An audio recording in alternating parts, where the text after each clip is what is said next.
அவர் வரும் பொழுது ஆயத்தத்தோடு இருக்கணும் அப்படின்னு சொன்னா இந்த வசனத்தின் பிரகாரமாக நம்ம என்ன செய்யணும்?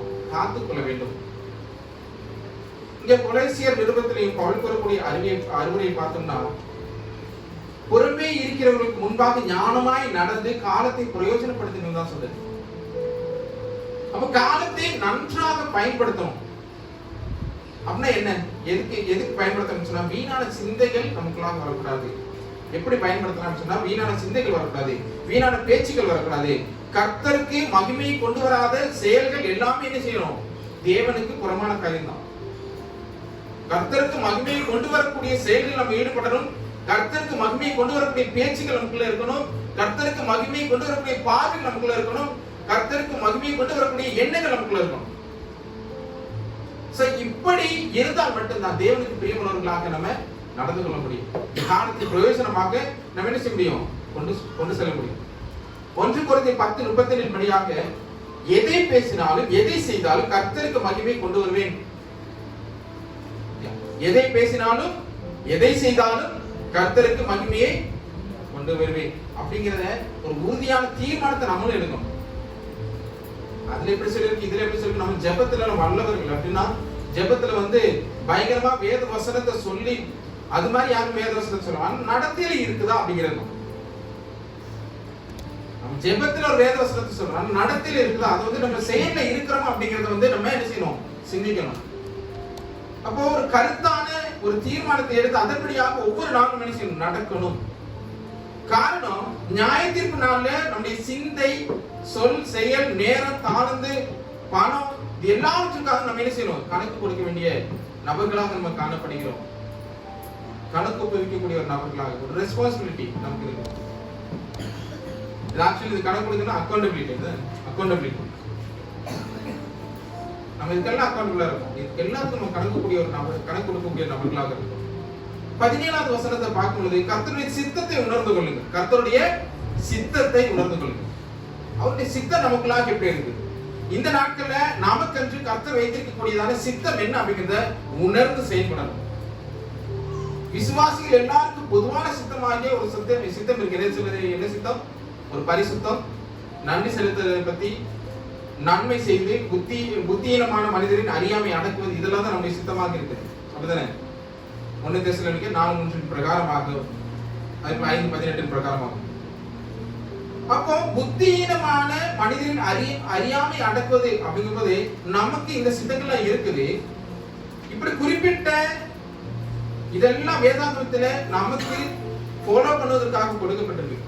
ஆனால் அதன்படியாக ஃபாலோ பண்றோமா, அதன்படியாக நம்ம நடக்கிறோமா அப்படிங்கறத நம்மளே சுயமாக அறிய வேண்டிய ஒரு நேரம் காலகட்டம் தான் இருக்கு. அப்ப தனிப்பட்ட விதத்துல கர்த்தருடைய சித்தம் நமக்காக அமைந்திருக்கு. ஒவ்வொருவருக்கும் ஒவ்வொரு சித்தம் இருக்கு. சிலருக்கு டாக்டர் ஆகக்கூடிய சித்தம் இருக்கு. சிலருக்கு வல்லுநராக, ஒரு பொறியியல் வல்லுநராகவோ ஏதோ ஒரு வல்லுநராகக்கூடிய ஒரு சித்தம் இருக்கலாம். சிலருக்கு ஊழியம் செய்யக்கூடிய ஒரு சித்தம் இருக்கு. இப்படி பலருக்கும் பலவிதமான சித்தங்கள் காணப்பட்டுட்டே இருக்கும். ஒவ்வொருவருக்கும் தனிப்பட்ட சித்தங்கள் இருக்கு. அந்த சித்தம் நமக்கு என்னதாக காணப்படுது, ஒவ்வொரு நபர்களுக்கு என்னதாக காணப்படுது, நம்ம தான் அறிந்து கொள்ளணும். அதற்கு தான் தேவனோடு கூட ஒவ்வொரு நாளும் இடப்பட்டுக்கிட்டே இருக்கணும். ஒரு கான்வர்சேஷன் இருந்துகிட்டே இருக்கணும், பேச்சுவார்த்தைகள் இருந்துகிட்டே இருக்கணும். நமக்கும் தேவனுக்குமான அந்த இடைவெளி கூடும் பொழுது தேவனுடைய சித்தம் நமக்காக நடக்காது. தேவனுடைய சித்தம் நமக்கு மேல என்ன வச்சிருக்காரு, அது என்ன செய்யாது, நடக்காது. ஏன்னா நம்ம உலக பிரகாரமாக போனா எப்படி நடக்கும்? தேவனுடைய சித்தம் நமக்குள்ளாக நடக்கணும் அப்படின்னு சொன்னா, தேவனுடைய சித்தம் நிறைவேறணும் அப்படின்னு சொன்னா, நம்ம தேவனுடைய சித்தத்திற்கு ஏற்ப நம்ம நடக்கணும். நம்முடைய பேச்சு, நம்முடைய செயல், நம்முடைய சிந்தை அனைத்துமே தேவனுடைய சித்தத்துக்கு ஏற்ப காணப்படும். அதனாலதான் பவுல் சொல்றாரு, நீங்கள் மதியற்றவர்களாய் இராமல் கர்த்தரின் சித்தம் என்னதென்று உணர்ந்து கொள்ளுங்கள் அப்படிங்கிறது. அப்படின்னா கர்த்தருடைய சித்தத்தை அறிவது எப்படின்னா, நீங்கள் இந்த பிரபஞ்சத்திற்கு வேஷம் தெரியாமல் செய்யணும். அப்ப கர்த்தருக்கு பிரியப்பட்டவர்களாய் நடக்கணும். உலகத்திற்கு ஏற்ற விதமாக நம்ம வேஷம் தரித்து உலகத்தை பிரீதிப்படுத்துவது அல்ல கிறிஸ்தவர்களுடைய வேலை. நான் ராம்பதற்கு நல்லவனா இருந்தோ, இல்லைன்னா சுரேஷனுக்கு நல்லவனா இருந்தோ, ஜெகன்பதற்கு நல்லவனா இருந்தோ, கவிதற்கு நல்லவனா இருந்தோ காட்டிட்டு ஒரு பிரயோஜனம் இருக்கு. தேவனுடைய சித்தத்தை தேவனுக்கு முன்னாக நான் எப்படி இருக்கிறேன், தேவனுக்கு முன்னாக நான் இருக்கிறேன், அதான் புறம்பாக நம்ம பார்க்கும் பொழுது ஒவ்வொரு பேரும் ஒவ்வொரு விலை இருக்கலாம். நம்ம எல்லாருமே பயங்கர ஆக்டர்ஸ் தான். நம்ம எல்லாரும் அப்படிதானே? ஒவ்வொருவருக்கு ஏற்றாற் போல நம்ம நடித்துக் கொண்டு வாழ்கிறோம். உண்மை சொல்லலாம், அறிந்தோ அறியாமலே ஏதோ ஒரு நடிப்பு திறமை நம்ம கிட்ட இருக்குது. அந்த நடித்துக் கொண்டுதான் நம்ம இருக்கிறோம். தேவன் முன்னாடி நம்ம நடிக்க முடியுமா? முடியவே செய்யாது. அவர் முன்னாடி நடித்து நம்ம வெல்ல முடியாது. அவர் என்ன செய்வார்? ஈஸியா கண்டுபிடிச்சாரு. ஆகவே ஒரு சாதாரண மனுஷனே சைக்காலஜி எல்லாமே படிச்சு வந்தக்கூடிய கவுன்சிலிங் எல்லாம் படிக்கிறவங்களே நார்மலா ஒரு மனுஷர்களை விலையிருக்கும் பொழுது பார்க்கும் பொழுது இங்க இப்படிதான் அப்படின்னு சொல்லி ஒவ்வொரு கண் எப்படி போகுது, வாய் எப்படி போகுதுன்னு பார்த்து அவங்க கால்குலேஷன்ல ஓகே இதுதான் இதுக்கான சிம்டம்ஸ் சொல்லும் பொழுது இதெல்லாம் படைச்சவரே யாரு? அவருக்கு தெரியாத நம்ம எப்படி இருக்கோம்னு சொல்லி ஜெபம் பண்ற மாதிரி கண்ணை மூடிட்டு நம்ம என்ன யோசிக்கிட்டு இருக்கோம்னு கடவுளுக்கு தெரியும். அப்படிதானே? உட்கார்ந்து இருந்து பாக்குற மாதிரி அவனிக்கிற மாதிரியே உட்கார்ந்துக்கிட்டு என்ன யோசிக்கிட்டு இருக்கீங்கன்னு கடவுளுக்கு தெரியும். தேவனானவருக்கு எல்லாமே தெரியும். அப்பேற்பட்ட தேவனை நம்ம படைச்ச தேவன் நம்ம என்ன செய்யறோம்? நம்ம அப்பா அம்மா ஏமாத்துவோம் பயங்கரமா. அவங்களுக்கு ஒண்ணுமே தெரியும். ஆனா நம்ம வயசை தாண்டி தான் அவங்க வந்திருக்காங்கன்னு நமக்கு தெரியாது. அப்படிதானே? நம்ம வயசை தாண்டி தான், நம்மளுடைய பருவத்தை தாண்டி தான். இந்த பருவத்தை நம்ம என்ன செய்யறது எல்லாம் தெரிந்துகிட்டு தான் நம்ம அப்பா அம்மா வந்திருக்கிறாங்க. அவங்களுக்கே ஒண்ணுமே தெரியாதுன்னு சொல்லி நம்ம ஒரு மைண்ட் செட்ல இருக்கும். இவங்களுக்கு என்ன தெரிய போகுது, நாங்களாம் நியூ ஜெனரேஷன் அப்படின்னு சொல்லி நியூ ஜெனரேஷன் செய்யக்கூடிய அட்டூழியத்தை நம்ம பார்த்துட்டு தான் இருக்கோம். அதுதானே? தேவனுக்கு ஏற்ற ஒரு சிச்சைகளோடு கூட நம்ம வளர்க்கப்படணும், காணப்படணும். ஆண்டவருக்கு பயப்படுறதுதான் ஞானம் இருக்குது. இப்போ அந்த ஞானம் நமக்குள்ளாக இருக்குதா அப்படிங்கிறத நம்ம தெரிந்து கொள்ளணும், புரிந்து கொள்ளணும். இங்க கடவுளுடைய சித்தத்தை அறிய நம்முடைய மனம் ஒவ்வொரு நாளும் புதுப்பிக்கப்பட்டுக்கிட்டே இருக்கும். நம்ம ஒவ்வொரு நாளும் புதுப்பிக்கப்பட்டுக்கிட்டே இருக்கும் ஒரு மாற்றத்தை அடைவதற்காக. அப்பதான் அவருக்குரிய தெய்வீக திட்டத்தை, தேவ சித்தத்தை அறிந்து உணர்ந்து அதன் பிரகாரமாக அதன்படி நம்மளால செயல்பட முடியும். ஆகவே இந்த ஆண்டின் நிறைவுகளாக போய்கிட்டு இருக்கக்கூடிய இந்த மீதமுள்ள நாட்கள்ல வேத ஞானத்தோடு கூட தேவ மகிமைக்காக தெய்வீக சித்தத்தை நிறைவேற்றணும் அப்படிங்கிறதான எண்ணத்தோடு கூட குறிக்கோளோடு கூட நம்ம வாழணும். அதற்காக நம்ம என்ன செய்யணும்? அர்ப்பணிக்கணும். அப்படி அர்ப்பணித்தால் தேவனுடைய மகிமை நமக்குள்ளாக காணப்பட்டு தேவனுடைய ஞானத்தை நாம் பெற்றுக்கொள்வோம், புத்தியை பெற்றுக்கொள்வோம். அதன் வழியாக இந்த உலகத்தை நம்ம வெல்ல முடியும். அவர் வரக்கூடிய நாட்கள்ல கர்த்தாவே கொஞ்சம் உண்மை, நான் இப்ப வந்திருந்தேன், ட்ரெஸ் சேஞ்ச் பண்ணிட்டு வந்திருந்தேன், கால செருப்பு வேற புதுசு போட்டு வந்திருந்தேன் அப்படின்னு சொல்லி நம்ம ஃப்ரெண்ட்ஸு கிட்டையும் நம்ம எங்கேயாவது போகும்போது சொல்ற மாதிரி கடவுள் சொல்ல முடியாது. அப்போ வருவாரு, யார் ஆயத்தமா இருக்காங்களோ கொண்டு போய்கிட்டே இருப்பாரு. அந்த ஆயத்தம் நமக்குள்ளாக தேவை. அந்த ஆயத்தம் தேவைன்னா இது எல்லாம் நம்ம என்ன செய்யணும்? ஃபாலோ பண்ணணும். தேவன் தாமே இந்த வார்த்தைகளுடைய உங்களுக்கு ஒவ்வொருவரையும் ஆசீர்வதிப்பாராக. அவர் விளைந்து நிற்கலாம்.